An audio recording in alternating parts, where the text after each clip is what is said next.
Welcome back. It's time again for our community conversation.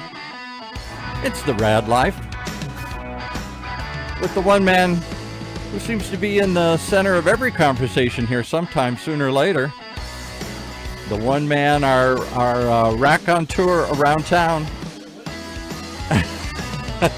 He's trying to talk already here. I need to talk, yes. What are you cutting me off for? The raconteur. Started. Yeah, where'd you come up with that one? I know what it means, but, do you want to explain that to most people? Because I don't know that a lot of people know what raconteur means. He's a clever storyteller. He tells about the adventures that he's seen here in Orange County, living the life, the RAAD life. I think Paul just called me a smart butt. That sounds French, raconteur. Raconteur. Well, yeah. And so you see the level of culture that we have just added to the show, right? on all levels here. You're going to get culture, you're going to get local culture. We got, Chef Pascal came back. I think, honestly, he came back because he likes that intro music. Don't you like that intro music? He's constantly drumming away at the intro music. But the famous Chef Pascal didn't bring any food again. Okay, so before we start with our guests, I just want to say thank you, Chef. I'm going to be gone for a couple of weeks, and instead of trying to do the show from all the way Turkey on a boat, fishing, hanging out drinking with a bunch of friend of mine, the RAAD life, the RAAD life, right? Chef Pascal said he would love to co-host the show or host the show when I'm gone, and so thank you for doing that. I wanted to mention that. And thank you for a great time last time when you were here. You did? Yeah. Did you understand me? I understood your accent, yes. So he was worried, and if anybody gives him a hard time while I'm gone, you guys are going to pay for it, right? So he said something about his accent. I said, no, it's okay. We need culture whenever we can get it. And when he showed up in the mid-'80s, right? Yeah. There was a cultural wasteland when it came to culinary food in Orange County. That's kind of handled, but we still need a couple of accents here. Give us a couple of restaurants. It actually enriches our and believe experience. me, after about 100 times I'm going to sit here, Yeah. my accent will be better. Will be improving? Yeah. I hope not. I hope you. I think you're perfect. Remind us some of the restaurants Chef Pascal was part of. No. If anybody wants the list of the restaurants, they will have to contact us, and then we'll give them the list. Yeah. But people did ask last week after we got on the air. It was like, well, what were those restaurants? And he's not being fair because right now he's also going around. Now that he can get around again, he's going around and hitting all these different restaurants, and he's posting about all these different restaurants. So he's building a little bit of a like where you should eat, where you should brunch, where you should. I'm a food blogger, a food reporter. There we go. There you go. Well, somebody said, he said earlier that people have referred to him as an old goat. That really means sense. No, I'm a goat. Just a goat. The greatest of all time. Have you met Paul? Yes, he will do this to you while I'm gone too. Keeping an eye on you. Okay. So one of the things that Chef Pascal did is he said, I have certain people, friends of mine, people that I know that would be interesting with the show, and this is just a perfect example of what happens when you actually expand your network, right? I mean, I can't believe we have never met in person yet, living within like 10, 15 minutes probably of each other, right? So without further ado, I'd like to introduce my guest. Jared, thank you for being here today. My pleasure. Really appreciate you being here. And very special man. Yeah, a real thrill, actually, because when Chef Pascal just kind of teased me a little bit. Yeah, he's good at that. Yeah, he does. He does the teasing very well. It must be the French thing. I don't know. It's a real French thing. The French teasing. So he was like, I have this friend, Jared Mathis, and the museum, and I go, museum? We're a museum, and Moulton Company. I'm like, okay, I've been in South County since '87. How do I not know about this, right? And like Paul says, I'm kind of a curious person in by nature, and I'm always kind of inquisitive, and I like history, and I like kind of to draw the connection between things and where we were and how we got here, and some of the things that are known and some of the stories that are not so known, right? And so, I'm thrilled that you're here. So would you let people know a little bit about you? I'm not going to ruin the surprise. I want you to basically let people know. All right. Sounds good. First of all, really thrilled to be here. And anything Pascal wants me to do, I'll do. I won't ask you to cook for me. Yeah, that's right. I know my place around you. Jared Mathis, I've been in Orange County living since 2013. So not forever. But I grew up in Northern California on a ranch, a farm and a ranch where my family still is. And that ranch was born from a ranch here in South Orange County as it sold off, and that was Moulton Ranch, Right. Neighbor to Irvine Ranch. Basically, Irvine to San Juan Capistrano was what Moulton Ranch was, and with the Laguna Canyon as kind of the dividing line between Moulton Ranch and Irvine Ranch, and it was the eastern border was roughly what I-5 is now. It was El Camino Real at the time, and it narrowed up and hit the water at what is now called Monarch Bay. And the dividing line between Laguna Beach and Dana Point, which is between Three Arch and Monarch, is the old ranch property line. Interesting. And it followed that. And then the ranch cut behind Laguna Beach. Top of the world above Laguna Beach was part of it. So kind of like Long, really, right? Yeah, it was kind of a piece of pie, and with the widest on the eastern border, and was roughly 22,000 acres at its height. It was first acquired in 1895 by my great-grandfather, Lewis Moulton, who came to Orange County first in 1874 as a 19-year-old on an adventure. And he went to work the day after he got to town for Mr. Irvine on the San Joaquin, Rancho San Joaquin. Yeah. And was a sheep herder for 20 years before he put together what was Moulton Ranch. So then that and just to kind of position it, that was interesting too. How your grandfather ended up getting the ranch, right? It was the timing. Right. Right. You're right, absolutely. And we put together a movie about it. It's about 10 minutes. It's on our YouTube channel. On your YouTube channel? What's the YouTube channel? It's Moulton Museum. And we opened up Moulton Museum Labor Day of 2022. So we haven't been around a long time, but we put together this movie, kind of the origin story of Moulton Ranch. And the wild part was nobody wanted him to buy the ranch. None of his family wanted him to do it. They thought he was crazy. They said, this is just the beginning of the failures. Don't do it. But Juana Villa ended up with the land grant, which we have in our possession. That's amazing. Yeah, signed by Ulysses S. Grant. It's pretty wild. It traveled with the land like the deed. But anyway, he sold it to a guy by the name of Cyrus Rawson, who was actually a Laguna Beach guy. Okay. And he was a great guy by all accounts. Just wasn't really good at managing his money and managing debt and that sort of thing. Got over his skis. It happens. It's a classic Orange County story, right? It happens all the time. Right. So anyway, he got in trouble, and so Lewis, my great-grandfather, was able to buy the ranch from him without, at first, family support. Just made the deal. Right. And then had to scramble after that. Well, but up till that point, he had been a sheep herder, basically. Yeah, he had a 7-sided portable house that he would take up and down the coast to Long Beach, down to San Diego with sheep, and then he would start to lease ground over time, and then come to own it. And that's kind of the story of how he got the opportunity to purchase Moulton Ranch for $125,000 at the time. What year was this? 1895.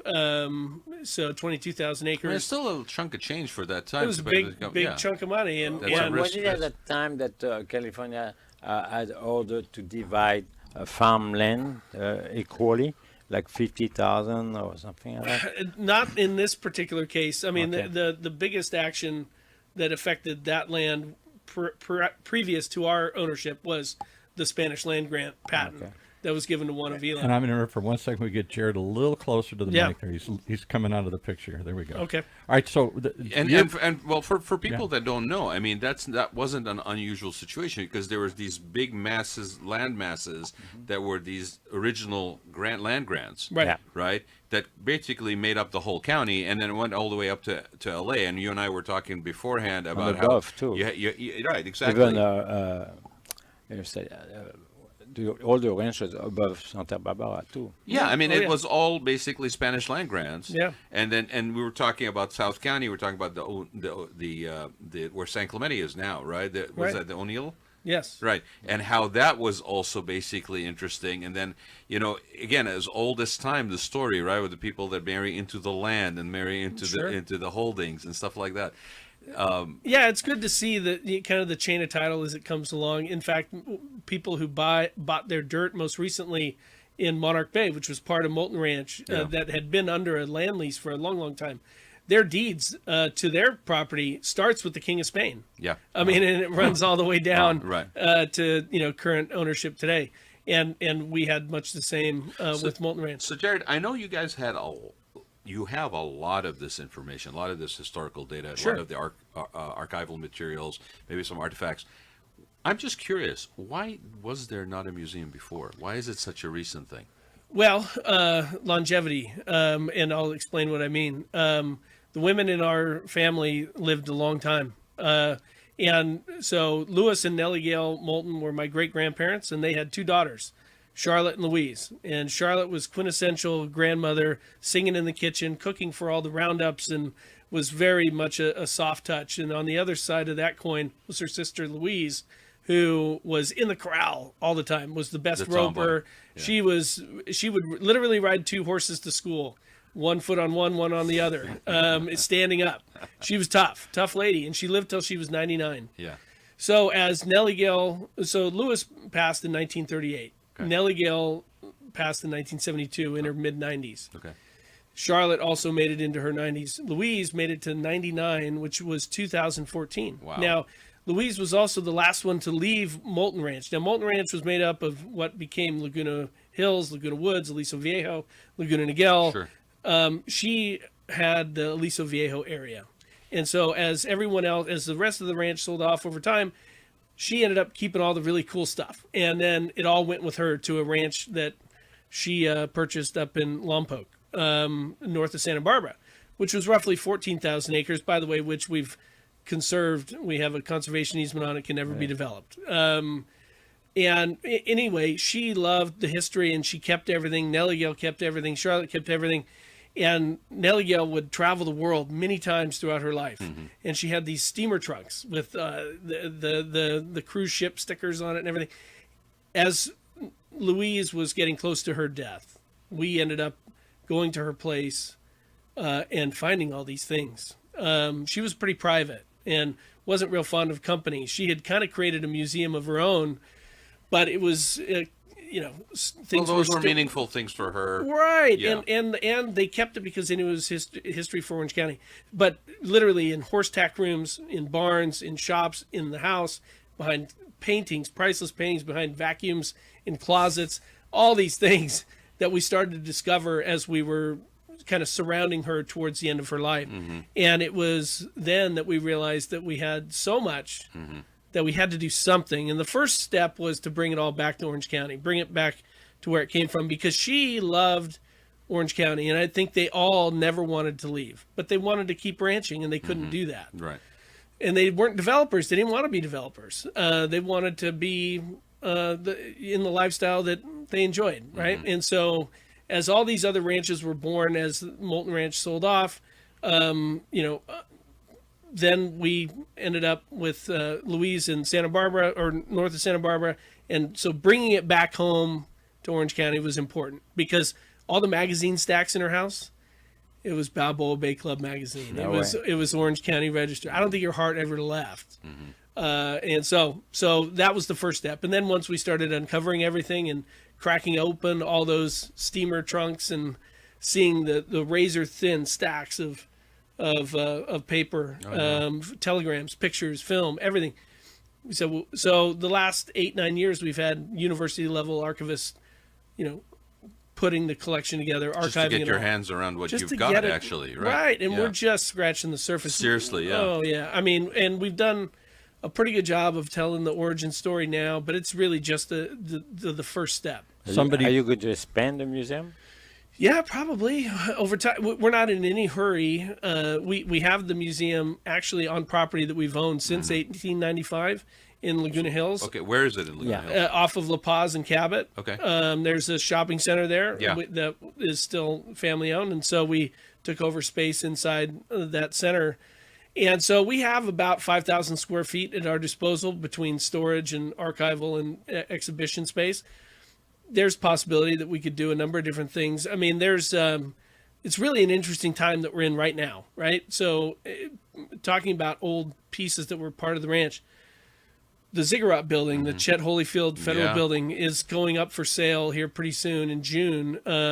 They've removed the historical covenants. That's 92 something acres that my great aunt Louise actually made the deal with North American Rockwell that actually built the building. That's Aliso Creek and... It's Alicia and Aliso Creek. Yep. Yeah, that corner. Yep. Yeah, and of course, North American Rockwell never occupied because the industry turned, and so then the federal government came and took the building. Anyway, that's for sale, and so that 92 acres is open and going to be pitched to be developed and figured out, and then at the same time, Laguna Hills, right off of I-5, the Laguna Hills Mall, that has all been basically torn down. Yeah. That's 60 some odd acres, and now of basically raw land that now needs to be re-envisioned because repurposed, yeah. because the plan that was put together by the developer that owns it now included a bunch of office space that's never going to be built, right? I mean, it's just not going to be built in this economy. So is It's there amazing how quick things change. right?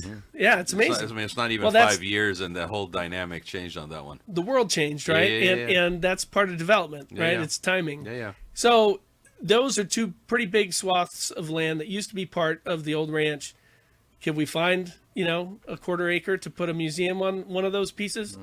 With the Well- right partnership, we could potentially. We have the old blueprints of the headquarters of the ranch from 1908 that we could rebuild tomorrow if we had the right opportunity. Right. You know So what, it's what not they, it's not in the immediate plans, but who knows? what they do in Europe in this kind of situation, they like to create interactive thing, almost like a mini farm.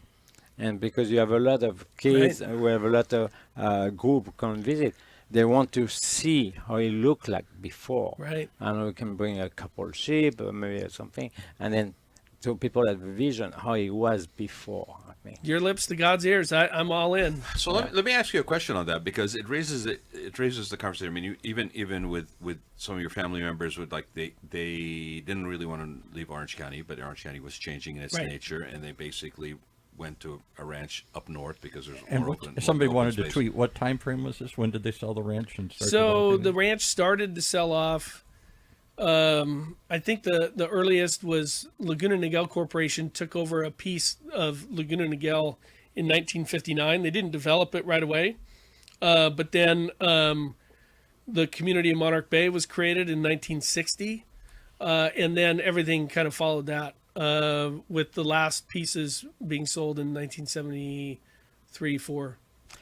Jared, can you just quickly talk about, because I'm very, very proud of it, that a French Basque man kind of saved the ranch? Yeah, completely. So Jean-Pierre Daguerre, it took him probably 6 months to get to the U.S., whereas Lewis, coming from Boston, probably took him about 6 weeks on a steamer ship across the Isthmus of Panama. Okay. Yeah. Okay. But so a big journey for Jean-Pierre Daguerre.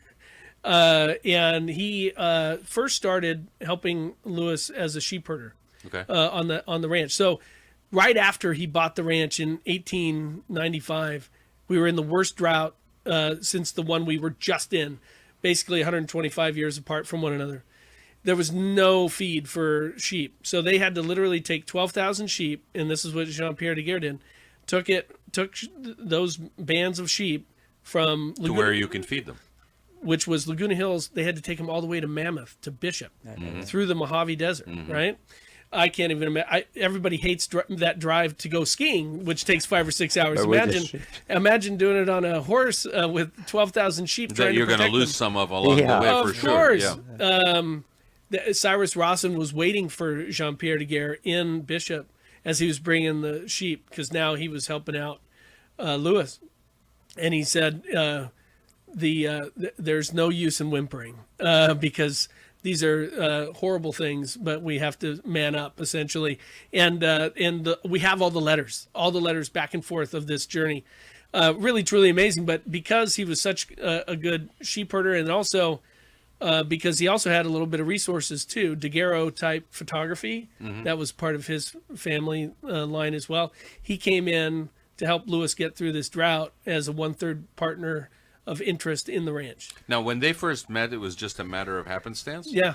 Interesting. Yeah, but they that headquarters I mentioned at where the Laguna Hills Mall is now, their houses were literally right next to one another. The families, he had daughters, 2 daughters and 1 son, and Louis and Eliel had 2 daughters.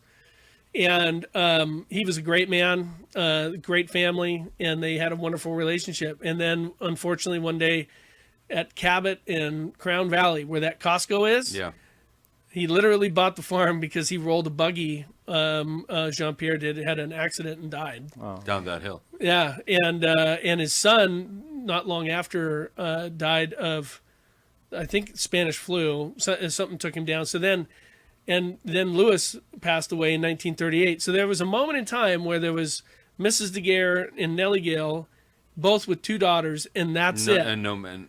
Nobody. Yeah. And so we have a feature at the museum called "Women on the Ranch," all talking about the empowerment of women at that time and what they had to do to be able to keep everything going. And it was kind of an empire at the time. I mean, you think of cattle and sheep, but truly it was a farming operation. Right. It was, whether it was lima beans or wheat or barley, grains going to warehouses, similar to the one at Sand Canyon right now, where that La Quinta, it's kind of been turned into. It's that big warehouse. Yeah. And there was a blacksmith shop that's now a hamburger place. My dad would take grain to that warehouse all the time. Yeah, and I mean, that building sat, and I remember that building sat there empty for many, many moons before they actually even repurposed it. And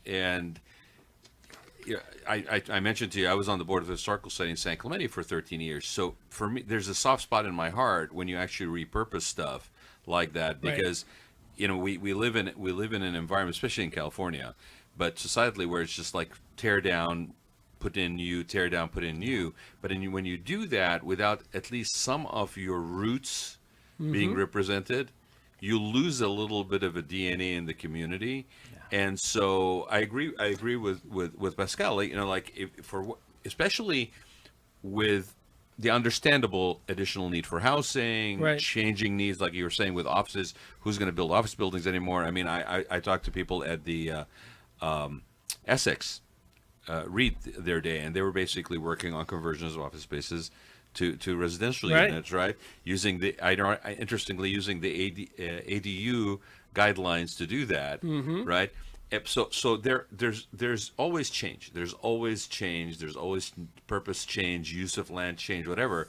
But it's also important to hold on to some of this stuff. You don't want to lose the past. Well, you don't, because it's like if you don't have roots, then where do the branches go? Well, that's a great point. And Aliso Viejo did a wonderful job. I'll give the city credit, and their council at the time had vision.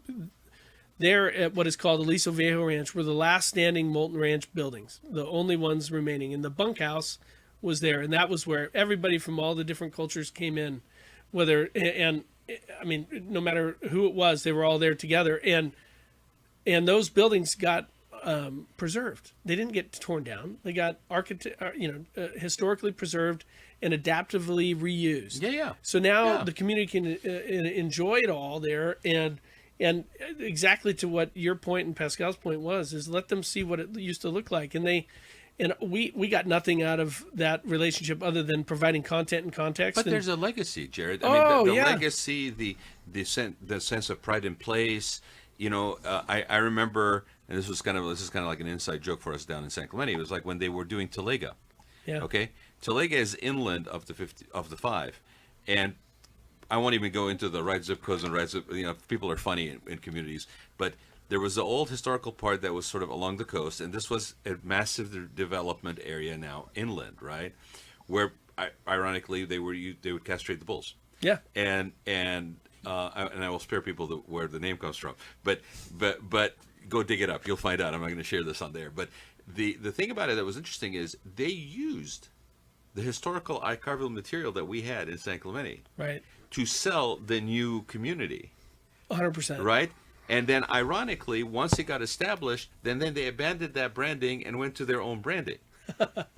So I never understood, when you have gold like that, why you don't actually not only use it but enhance it and build on it, because again, it's like what you're saying. You were raised up north. There's a connection to the land. The land connection is this way. The Basque Frenchmen who came and helped. Like, these are all very important, because if you know that, then you feel very solid in your anchoring, a sense of pride of place, right? Yeah. And we lose that very easily. It's sort of important not to, if we can. When I discover your museum and a bit of the history, I don't know enough yet, but I'm learning more and more. It really makes me feel better being in California. Everybody says there's no past, there's no history in California. Right. It's all new. So it's a new world. No, it's not. So thank you for doing this, because really Well, I find back appreciate the roots. You know, it gives us also, it just kind of dawned on me for a minute. We need things that give us commonality, connection. Well, that was part of the math, right? I mean, we live in a divided world. We all know this. Sadly, yeah. And to be able to share the dirt that used to be a part of, Moulton Ranch is a pretty big swath of South Orange County, and then to get people to think about what was there before provides that commonality and brings us all together. That when people come into Moulton Museum, the one thing I guarantee you will not leave depressed, right? There's not going to be, you're not going to feel divided or anything like that. Our mission is to bring people together to appreciate a couple of different things. One, great history, right? And storytelling about what was here before. And based on Neligel's passion and influence, we feature art. And so we put art and history together, and we bring culture and agriculture together. And it really, it like a great recipe of Pascal's, it comes together in something that I think is very easy to consume, that is educational and fun and inspiring. I mean, what we want to do is have people leave Moulton Museum with a passion of what is possible. The pioneer spirit really is the larger message beyond, whatever our family did. Which I'll just say a couple of things to that one. So, and it's not contrived. No. It's authentic. Yeah. Okay, which is rarer than rare these days, right? In a world where everything gets branded and boxed and put a label on, this is authentic lineage, right? And you're graciously sharing it with everybody. So even if you're recent to the area, you now have a sense of connection to the area because of this. And what a gift that you just found out about relatively recently, right? For sure.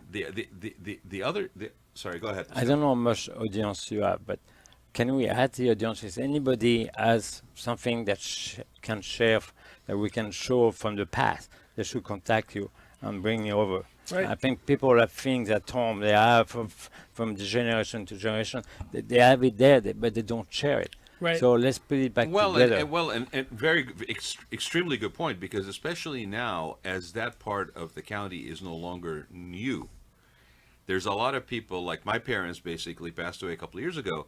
We built in San Clemente in 2000. I am now in the house that they basically built, right? And I'm surrounded by all the stuff. And it's like, sometimes you don't think that you're going into somebody's house, your parents' house, you're clearing out some stuff, and you don't think necessarily that some of the stuff has value. So but it might actually have value, and 100%. Now you have places like the Moulton Museum that you can contact for doing that. So please do, share that stuff. One of the gifts, when you give of yourself, you always get back more, period. You guys have done it a million times, and I've been lucky enough to do it myself. But the reward for me, whether it's children or adults alike, when they come in and we start telling the stories and you see the light bulbs going off, right? Yeah. And it's really powerful. And they love the 1874 Into the West origin story. They do. But I really see them light up when we start talking about the things that they remember. So to your point, there's a lot of folks living in Orange County, South Orange County, that remember when Aliso Parkway didn't go all the way through to, when there were dirt roads and when they bought their house in the 70s or 60s or something, and they probably have pictures in shoe boxes or albums somewhere in their house. We want to be a magnet for all of that, because the next big exhibition that we will have in the museum after 1874 is going to be that transition from the ranching period to what it is today. things that people can remember now. And that's also why we do oral histories, because I was going to it's say so oral important. histories all the time. Right. So easy to do these days. Point a camera, point your phone, catch those moments, because once they're gone, Yeah, they're gone. They're gone. They're gone forever. And thankfully, our parents' generation, we got them all in front of a video camera.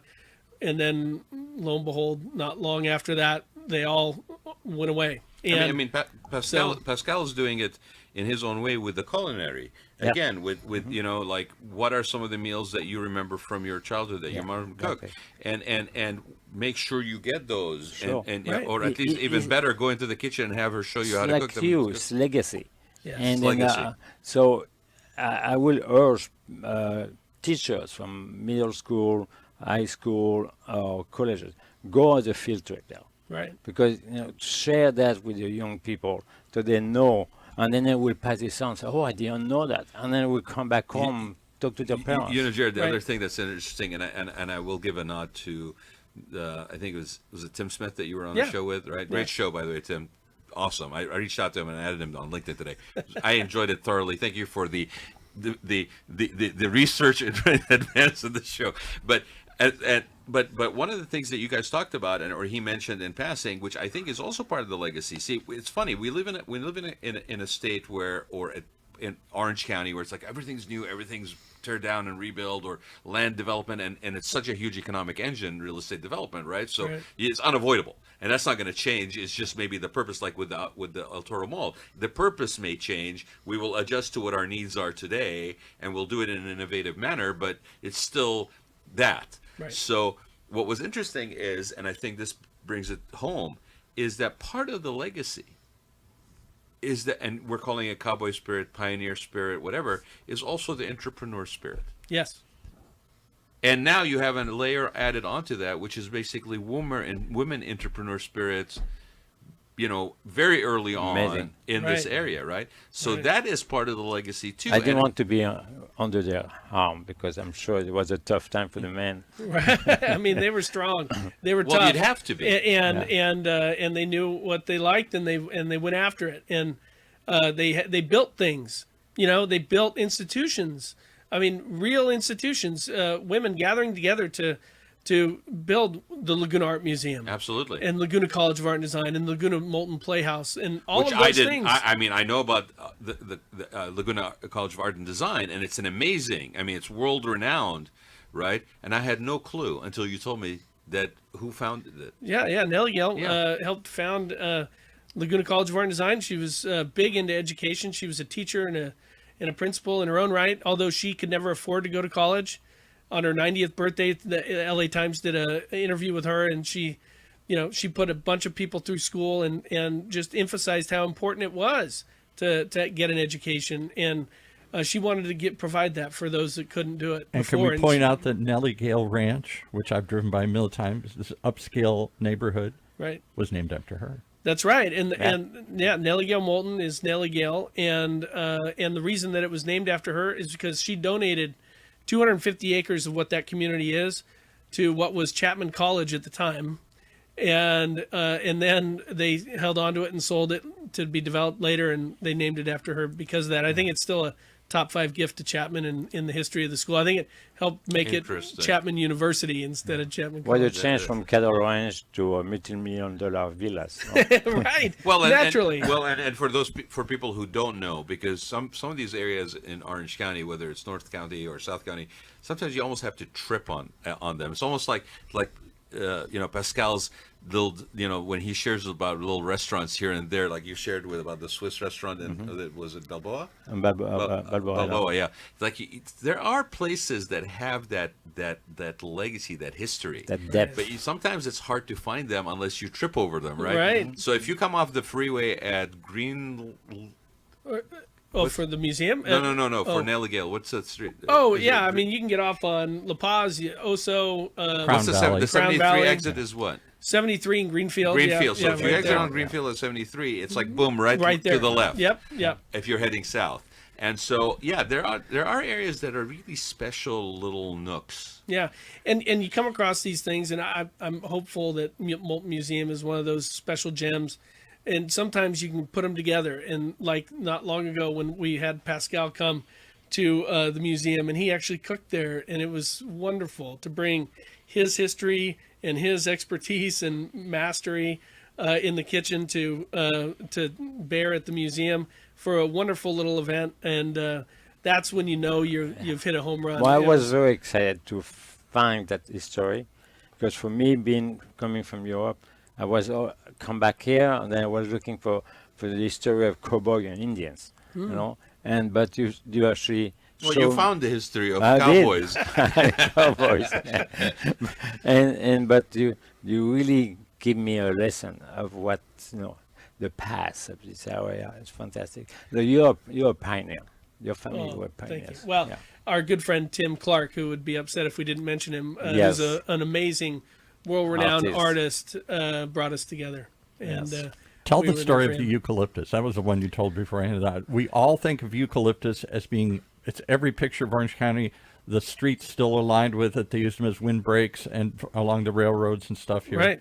Right. Yeah, no, in all this history, you come across some things that are just kind of interesting, and Yeah. and in all the plein air painting that Laguna has, and a bunch of it has eucalyptus trees. I did a little research, and it was fun to find out that none of these eucalyptus trees are part of California in nature. They were brought. It's an invasive species. Yeah. Yeah, the seeds were brought by Australian missionaries in the 1860s, and they started to be grown as actually a cash crop. Actually, where the museum stands, right next to the freeway, that was an eucalyptus orchard, and there were eucalyptus orchards all over the place. In fact, as much as 50,000 acres of eucalyptus was That's a being lot of grown eucalyptus. in Orange County because there was fear of a hardwood shortage, and this was the solution. It was to grow eucalyptus until they actually grew them and then tried to use Not a them. good, not a good wood They to realized use. that they warped and cracked, and they It's were worthless. good wood fire. You're right. And so they were kept as windbreaks, but the cash crop of eucalyptus died a death I mean, I just around 1915 or so. ironically, I just planted three eucalyptus plants in the garden, but because in doing hotels and stuff like that, I've been involved in the spa industry from the design perspective probably since '94. So for me, it's the oil Yeah. in the eucalyptus Right. that I'm actually basically trying to grab and basically just use it in the shower and for steam and stuff like that. But the minute you said hardwoods, I'm like, no, that's like one of the Right. worst possible things to try Well, to and build it's something funny, with. and it's funny too. Even more iconic, palm trees. Only one species of palm tree is native to California. All the rest are from other places that were not native to the area at all. So in your mind, Jared, how do you see this history, okay, actually sort of rippling as we go forward? Like not only as a reference point, how does this become ingrained in how we maybe look at things differently? Well, I think that learning about history gives you a basis for decision making going forward, right? Okay. And I think that it provides a map. And for us, one of the things that we discovered in the letters back and forth from Lewis to his family back east was basically, hey, don't panic. It was those that blow loud horns in times of panic usually come to grief, and so I think those lessons are important to take from people who've experienced maybe not exactly the same thing, but many of the same themes. So being able to tell those stories that have those lessons I think are really important. I think when it comes to land, and when there's opportunity for rebirth, whether you're talking about the Ziggurat or the Laguna Hills Mall area, I think it's important to tie back to those things that came before. So what you're, if I'm understanding you correctly, Yeah. it's not just repurposing. It's actually repurposing appropriately, Right. like sensitively, like they're maybe even reflecting something Yeah, from the past, right? It's not just Continuity. blank Yeah. piece Right. of paper, right? Right. Like I there's think value so. in actually maybe taking a more sophisticated approach to that. I think so too. Yes, and Nellie Gale lived that. I mean, she would do many things with different women's groups. They would go hike Mount Rainier to get in tune with the nature. They would go to Yosemite and convene with Native American tribes and really immerse themselves in the culture to understand what came before them, Right. and where to go. And so I think that those things are resonate today, and because we weren't the first ones here, and so there's a continuity, like Pascal talks about, that needs to be maintained and cared for. Because one of the things that we could have easily done is we could have packed all this history up in a box, put it in a storage unit, and said, you know what, our kids will figure it out. Well, I love my kids. I've got 3 daughters, 10, 11, and 13. They wouldn't have figured it out because there would have been yet another generation gone that couldn't tell firsthand stories about what this place used to be. And so you got to take responsibility to be able to do it and own it and do your part to be able to, make everything better. And But- change the vision. For us, the Far West was a gold rush. Right. No? But that was gold. It was from the dirt. It was the real thing. Well, but you, in order to do what you just said, Jared, is you need to have sort of a soulful connection to understanding the value of doing that, because that takes time, it takes resources, it takes a conscious decision to go down that path where something else may be an easier way to go about it. Right. And I'll tell you, I mean, part of the beauty of places like South County is that there is still a balance. There's a stewardship of the land as well as an embracement of entrepreneurial spirit of development. Right. So that balance is not necessarily just it's nice to have. Sometimes it's actually forgotten how important that is. Right. Not only in terms of appreciation of value of property, which of course it has a direct connection to, right? I mean, if you don't just bump everything up together like Belmont Shores, and you have a little breathing space, all of a sudden the value's a little bit higher, Right. in an increasingly congested world. Right. So there's real bottom line value, but there's also intrinsic value, and that you're passing on to your kids. I mean, you got another group of powerful, empowered women coming up, is what I'm hearing. I sure hope so. Really? But even just the little things. We talked about the ziggurat before. Yeah. That huge building and that massive parking lot. If you just surveyed anyone in South Orange County who learned to drive in that parking lot, everybody would raise their hand because they did. And so now that's going to all go away. And so something even as simple as that is important to know and understand and embrace. And I think it can bring us all together. And that's a massive building, right? So Right. I would be hard pressed to find somebody who's going to repurpose that whole real it's estate. gonna go down. It's going to go down. Yeah. But so for anybody who doesn't know what we're talking about, you owe it to yourself to actually go do this and look at this building before it's basically demolished, because it's interesting when you look at it and you envision that the area around it is not as built out and populated as it is today. That building still existed in that space. I remember Right. the first time I saw that thing. Right. It was like, did I turn a corner in the Amazon forest Are we in and found a Orange County? ziggurat temple from some Aztec thing? Oh It yeah, was- it's so brutalist, and the architect Brutalist is was exactly right.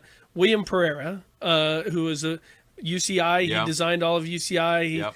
That space age building by LAX. Yes. That was his Transamerica building in San Francisco, and he was a friend of the family. Laguna Playhouse. He did that for Nellie Gale, and so it's sad that thing will go down, but there's no other way to do There's it. no way to Take pictures. Yeah, take Yeah, pictures. go see it. Yeah. At least But have the a reference point. the beautiful thing, if you want to see it in its original natural state, we have pictures in the museum of it just surrounded by nothing but open space and cattle. And it used to be white. They used to call it the white whale. And my dad would like, what? How did this happen? Because Aunt Louise was very private. She did the deal, and nobody really knew the details of it. But all of a sudden, even a big building like that just kind of popped up. And that was early 70s. Yeah, it reminded me of when I watched like Stargate, or Yes. something like that. It's like this big alien spaceship. It was in a couple movies. Yeah. Yeah. I For can't that wait reason. to know what's going to happen if you're going to be part of it, of the new development there. And I would love you to share that Well, with we've us. been talking to a few people, so we'll see. What is the museum's, as we wrap up, the museum's address, phone number, website, all that stuff? Address is 25256 Cabot Road. It's off of the major intersection of Cabot and La Paz in Laguna Hills. And 1-800-8-MUSEUM. Also, MoultonMuseum.org is the best and most traditional way to get a hold of us. Thank you for coming. It's really, Amazing really tale. great. Thank you for Thank sharing you your thank- legacy. Fantastic. Take Thank us you. out. Thank you. Again, listen, look beyond your noses, right? I mean, look, get out of the car, walk a little bit.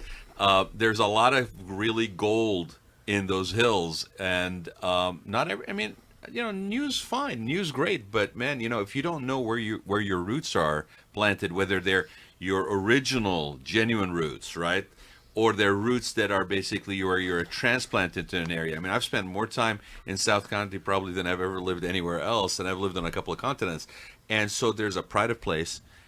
The most important thing, if you don't get anything else out of this episode, I think, is just remember, these things give us continuity. They give us commonality. It actually connects us versus divides us. And that is, I cannot tell you how important that is right now. So important. Find things that actually you have in common with your neighbor. Freaking get out of the car and talk to your neighbor, right? How about that? Right. Yeah. And here it is. I mean, this is history that goes to the 1800s, right? And this is in your own backyard. So find out about it. Fantastic. Thank you, Thank Jared. you. Thank you, guys.